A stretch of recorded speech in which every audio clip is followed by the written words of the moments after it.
다른 모든 종교가 절대자를 하느님이라고 부르는 데 비해서 개신교만 유독 유일하게 하나님이라고 부릅니다. 그 뜻은 유일하신 절대적인 존재라는 것인데, 지난 시간에는 그 또 다른 의미에 대해서 말씀드렸습니다. 어떤 이름도 붙일 수 없고 붙여서도 안 되는 유일한 존재라는 뜻이라는 겁니다.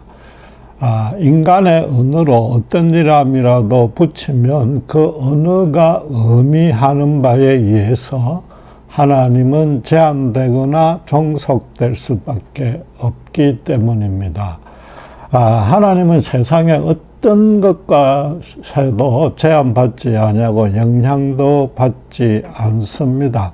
그래서 그분을 온전히 대변하거나 반영할 수 있는 설명은 없는 것입니다. 그런데 하나님께서 당신의 진짜 이름을 당신에게서 직접 가르쳐 준 예가 성경에 딱 한 번 나옵니다.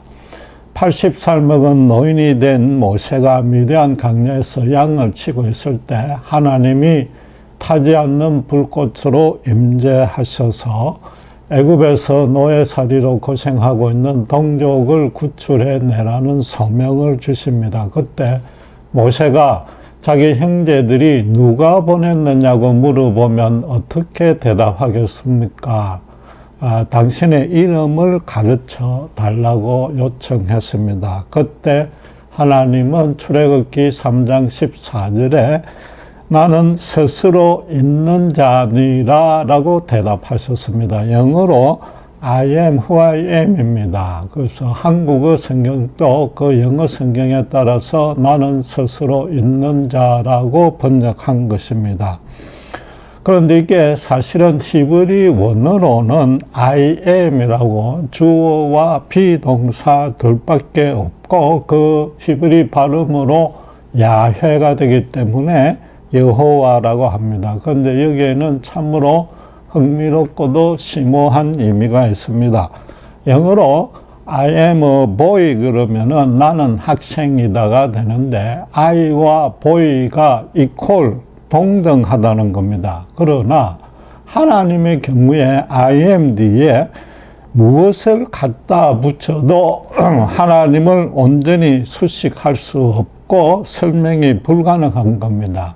세상에서 그분과 이퀄로 갖다 붙일 만한 것은 단 하나도 없는 것입니다. 그러니까 모든 피조물 중에 가장 위대하다고 할 수 있는 인간도 당신의 형상을 닮게 지어졌다, 비슷하게 지어졌다라고만 말하는 겁니다. 그러니까 실제 원문은 I am인데 영어 구조상 그 의미의 흐름상 who I am을 뒤에 보어로 갖다 붙인 겁니다. 결국 하나님께서 당신의 이름이라고 가르쳐 준 이름은 간단히 말해서 내다라고 말한 겁니다. 내가 내다. 내가 내라는데 무슨 다른 설명이 필요하냐? 이 뜻이 되는 겁니다. 말하자면 하나님은 모든 인간에게 당신이 내다라고 말할 수 있는 그런 존재라는 겁니다. 이게 알기 쉽게 하나의 비유를 들어보겠습니다. 한국에서는 아버지의 이름 석자는 함부로 입에 올리지 못합니다. 누가 물어보면 박자, 진자, 호자라고 한 자씩 따로 떼서 이야기하는데 그것은 윤리적인 예의상 그렇게 합니다. 그런데 이걸 좀 더 쉽게 비유를 하자면은 아버지가 외출하면서 아이들만 집에 넣어두고 갔는데 밤늦도록 돌아오지 아니하면은 아이들은 조금 두려워지고 무서워집니다. 그때 밤늦게 초정을 눌리고 아이들이 뛰어나와서 누구세요? 라고 물었을 때 세상에 어떤 아버지도 박진호다, 내 이름은 박진호다 라고 하는 사람은 없습니다. 그냥 내다 그럽니다.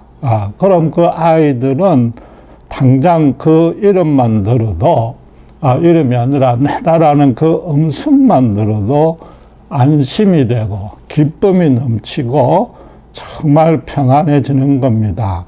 아이들에게는 아버지가 내다라는 존재가 되는 겁니다. 온 가족의 생계를 책임지고 그 가족 한 사람 한 사람의 인생을 주도해주는 그런 한 분, 아버지, 바로 그분인 겁니다. 그래서 아버지 그분은 이름으로 어떤 관계를 맺을 것이 아니라 이미 뗄래야 뗄 수 없는 관계가 되어 있는 그분이 존재만으로 함께 계셔도 되는 그런 유일한 분이기 때문에 내다가 되는 겁니다.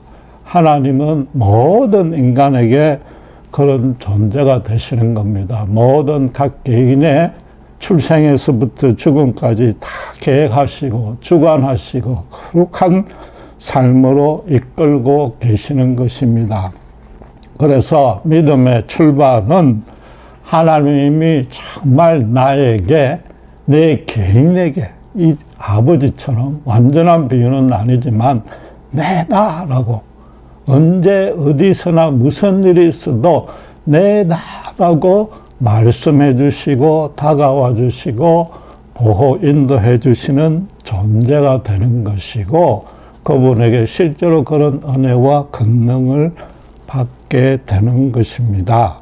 그래서 우리 또한 그분의 아들답게 살아가는 것, 그것이 바로 믿음인 것입니다.